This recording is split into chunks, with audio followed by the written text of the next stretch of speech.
4 గంటలకి నిద్ర లేవలేని వాడు లక్ష్యాన్ని సాధిస్తాడా?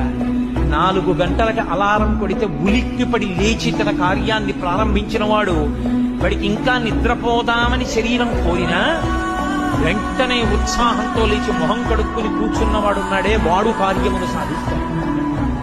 మహాత్ములెవ్వరూ ఒక రాత్రికి రాత్రి తయారైన వారు కారు. మహాత్ముల జీవితాలేవి పూల పాన్పులు కావు.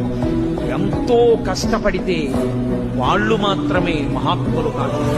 దీని వాళ్ళు మహాత్ములు కాదు. 4 గంటలకి నిద్ర లేవలేని వాడు లక్ష్యాన్ని సాధిస్తాడా? 4 గంటలకి అలారం కొడితే ఉలిక్కిపడి లేచి తన కార్యాన్ని ప్రారంభించిన వాడు వాడికి ఇంకా నిద్రపోదామని శరీరం కోరినా వెంటనే ఉత్సాహంతో లేచి మొహం కడుక్కుని కూర్చున్నవాడున్నాడే వాడు కార్యమును సాధిస్తాడు. మహాత్ములెవ్వరూ ఒక రాత్రికి రాత్రి తయారైన వారు కారు. మహాత్ముల జీవితాలేవి పూల